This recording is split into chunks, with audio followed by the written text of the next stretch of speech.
You keep calling it procrastination, but the truth is, it's fear. This is what I wish someone had told me 10 years ago. When I wanted to start my business, when I wanted to take my life from this level to this level in terms of income, in terms of my potential, I wish somebody had told me that. The truth is that we lie to ourselves when it comes to delaying what we know we have to do. And in this video, I'm going to show you how you can actually face the truth, how you can actually face your fears and stop procrastination once and for all. Hi, my name is Jay, and over the last 5.5 years, I've been working with hundreds and thousands of people, helping them overcome procrastination, helping them overcome anxiety, helping them overcome the struggles that they face with themselves, with the relationships that they have, with success, helping them become more calm, helping them become more confident, helping them become more clear, and finally feel in control of their life. In this video, we're going to talk about the big elephant in the room, procrastination. So, what the hell is procrastination in the first place? It's when you delay something to tomorrow or day after or a different time that you know you have to get done now, but you don't do it. You don't do it because there's a feeling. There's something that inside of you that is pulling you away. It's repelling you. And you want to either go ahead and distract yourself. It's just too painful to engage with the task. Procrastination, I can tell you one thing about procrastination, is that after working with hundreds of my clients, a lot of them entrepreneurs, and a lot of them suffering from procrastination. Usually, people procrastinate about things that they don't like to do. There's something about that thing that they don't like to do. A lot of entrepreneurs, for example, especially new entrepreneurs, they procrastinate selling. They'll do everything that they can to do the part of the whole startup process that they enjoy. They'll make the perfect logo, they'll design the perfect plan, they'll come up with even a hiring plan, they'll decide what their funnel is going to be like, they'll do all of this planning. But the one thing that they won't do is go out there and sell. They keep procrastinating the part that they find to be the most difficult.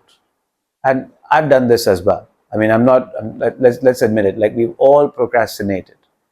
And it's the stories that you tell yourself when you procrastinate that's the real danger here. Because if you can even just acknowledge your own fear, like, you know what, shit, I'm afraid of going out and selling. I'm afraid to put myself out there as a person and pursue this relationship. I'm afraid to ask for this thing. I'm afraid. I'm afraid if I start the business, I'm going to fail. Even facing your fear is a huge step. But what stops you from facing your fear are going to be things which I would call your patterns, right? It's going to be a pattern that disguises your fear. It prevents you from facing that part of you that you most don't like. Let's call it your shadow. The part of you that you don't even want to acknowledge, the part of you that you wish nobody in the world sees. This part of you is what we're trying to protect ourselves from. It's really funny, it exists, but you don't want to acknowledge it. This is the literal elephant in the room that people don't want to acknowledge. So when it comes to procrastination, comes to delaying the things that you have to do, you could say to yourself, oh, you know what, I'll do it later. I've got something else more important right now. The things are not perfectly set up right now. I've got family right now that I have to help. How many times do we get up in the morning and say, you know what, today I'm not really kind of feeling like working out. I'm going to just work out tomorrow. I'm feeling a little sleepy. I'm feeling a little tired. And we keep procrastinating and we justify it to ourselves. I'll start my diet tomorrow. I'll start my fitness plan tomorrow. I'll start my business tomorrow. The reason we do these justifications is because we don't actually want to face the painful truth. If I go to the gym with this big belly, I'm going to feel embarrassed working out in front of everybody. I'm going to feel like shit because I'm going to look at everybody else who's fit or who's working so hard, and I'm going to look at me and I'm going to feel horrible about myself. I don't want to feel that way. I don't want to go to the gym. I don't want to start my training today. Or I'm not going to start my diet because I don't want to eat healthy food that doesn't give me the kind of satisfaction and comfort that I desire, I crave, because I have been through such a difficult day at work. I am so stressed out. This is the only source of happiness that I have. I need to eat this goddamn cheesecake. I deserve it. I need it. I'm going to start my diet tomorrow. It's all an excuse. It's all an excuse. I don't want to go dating right now. I don't want to find a man or a woman to share my life with right now because I'm too busy with my career. Too busy. Can't you see how busy I am? I don't want to go and spoil my time looking for a relationship. Why would I want to do that? And these stories, this is the cancer. This is the cancer that's eroding your life, your time, one day at a time. This is the cancer. This is what's killing your life, one day at a time. This is what's stopping you from progressing and actually reaching your goal because you just won't start towards it. My personal struggle with procrastination has got to do with starting this work, the work that I'm doing right now, the work that I do with my clients, the work that I'm doing right now with you recording this video. Because for 12 years of my life, I knew that my calling was about helping people change the way that they think and they feel. I just knew that mental health was a huge part of what I was going to do in my life. That's because I knew that in my family, people struggled with mental health. I struggled with it as a kid. And I just knew, you know what they say, right? Life happens. So I got a job, started working, I did really well, worked really hard, made some money. And even though the money wasn't life-changing, what it did was it created security for me and security for my family, which is what I thought was the right thing to do at that time. Even though I wanted so desperately to do the work that I'm doing right now, I stopped myself. I was waiting for the perfect time. That was the pattern that I had, waiting for the perfect time. And I used my family. I'm saying this on record in public. I used my family as a scapegoat because I said to myself that I needed to do a job that I did not want to do just so that I could take care of my family. It was an excuse. It was a complete excuse. And how many times have you made an excuse about something that you're putting off for later, and you're blaming it on family, you're blaming it on your kids, you're blaming it on the spouse, you're blaming it on the financial situation? How many times have you done that?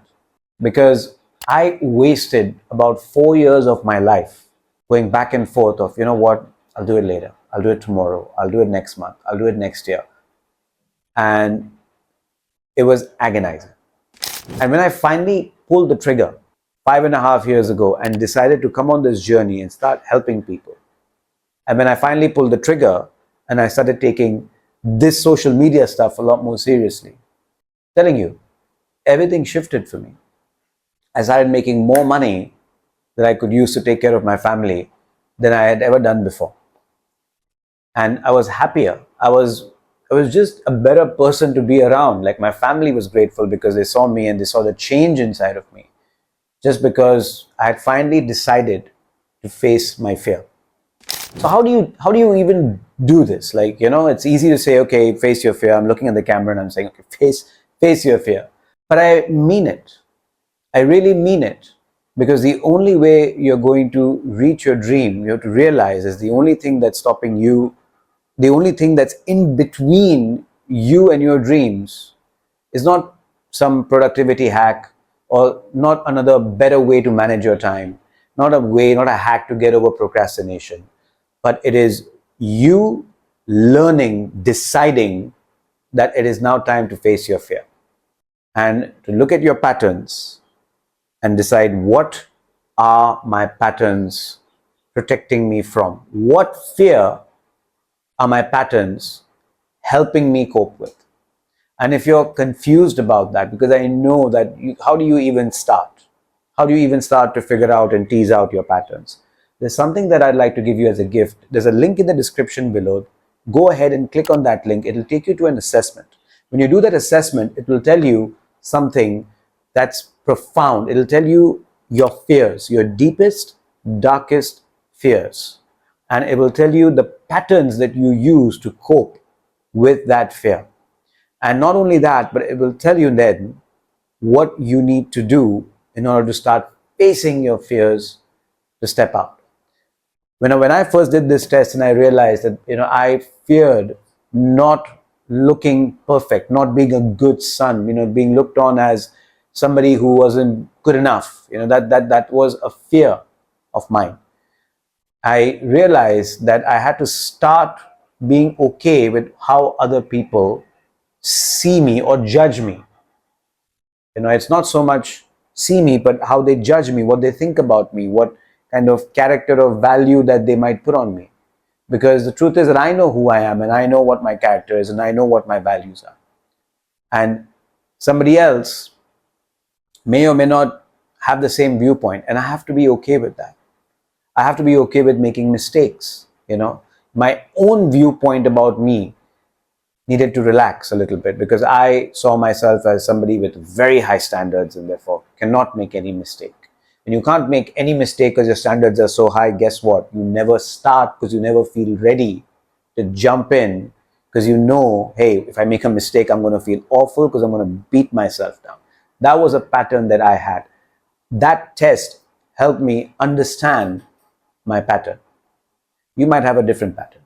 You might have a pattern where you're focused completely on other people and making sure that people like you, and kind of having an image where people admire you, and make sure that they always love you. Or maybe you want to have an image where you always show that you are successful, rich, famous, that people of influence. And that is very important to you, because if you don't have that, then it means that you are nothing, that you have no inherent value. Or you could have a completely different sort of pattern, or a completely different fear, that if you don't know something, it means that you're not safe, that you're not capable enough, that more knowledge means more power, means more strength, means that you're now less vulnerable. But that's not always true, because knowledge without action does nothing. So what is your pattern? And then what is your fear that your pattern is protecting you from?